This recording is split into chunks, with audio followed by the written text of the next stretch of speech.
Hey friends, it's Rabbi Jenny Solomon coming from Raleigh, North Carolina. So wishing everyone a happy Hanukkah for those who celebrate. And I wanted to offer a Thursday mincha moment, an afternoon moment to settle and ground. And I wanted to riff again on this word Vayeshev, Yaakov, because this week's Torah portion begins in exactly that way. It says that Yaakov Vayeshev dwelled. But that word for dwelling is the same word for sitting, Vayeshev, Yashav.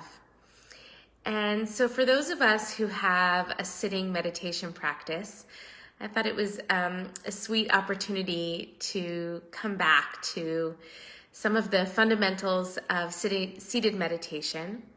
But I also want to suggest that I think that these suggestions or these teachings can apply to all of our practices. So if you have another kind of spiritual embodied practice, or you play an instrument, or you play a sport that, or that you write poetry, or you write in general, or you are practice art, I think all of this applies. So the first is that a lot of people say that they can't meditate because their brains are too busy.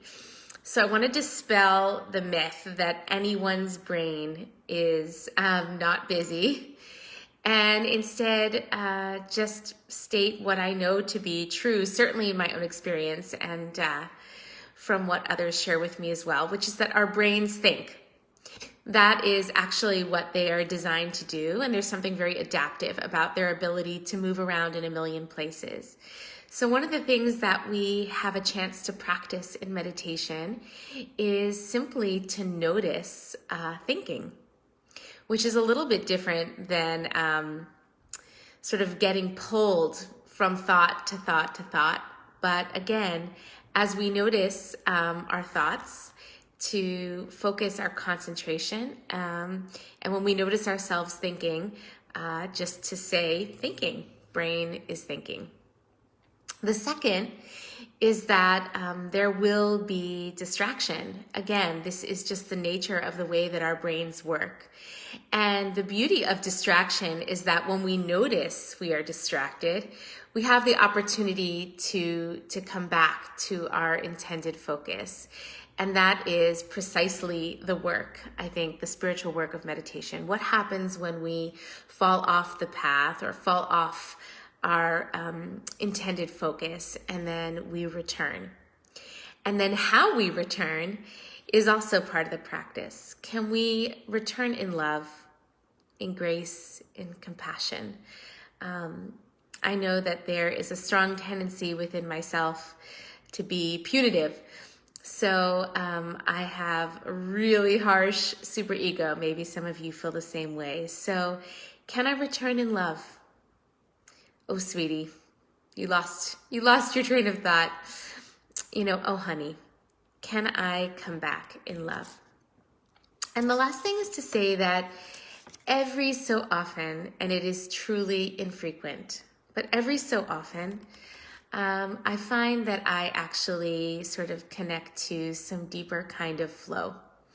There are lots of different ways to try to assign words to that experience when we are just feeling super connected, totally in it, and kind of lose track of time. And that happens, again, infrequently. I think to most people, it certainly does to me. And my meditation teacher, Nancy Flam, once told me, it's just a gift. Like, just take it. And what's so beautiful about that particular gift is that it often has kind of an echo effect.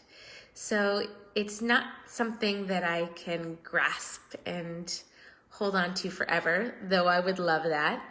That flow comes and it goes. But there's an echo that remains. And that echo is what keeps me coming back to my practice. Not so that I can replicate it, but to know that my practice bears fruit. And to know that even though a moment of deep connection may be fleeting, and certainly impermanent.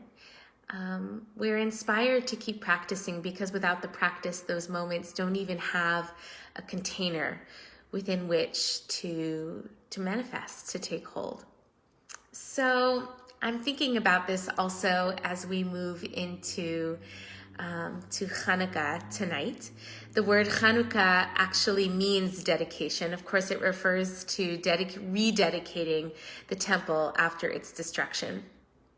But it's a beautiful time for rededication of our own spiritual practices, of the people we want to be in the world. And meditation, like the Chanukah, I feel like has this dual placement. On the one hand, the Chanukah is specifically lit at home, right? Each home, each person in the home, ner ish uveto, like every person in the home, sort of at the highest level, has their own menorah, their own Chanukah that they light. It is a home-based ritual, something that once took place at the temple and the big menorah we now have in our own homes. So there's something that's very internal and sort of domestic about our Hanukkah ritual. But we set the Chanukah at the window, or in the streets of Jerusalem, we set it at the doorway. So we set it facing out. And there's this recognition that the light that we're cultivating on the inside, we want to bring out into the world. And each one of us has a unique light that we can share. And the super beautiful thing about the Hanukkah light, well, two things. One is that we don't use a torch. We use a candle.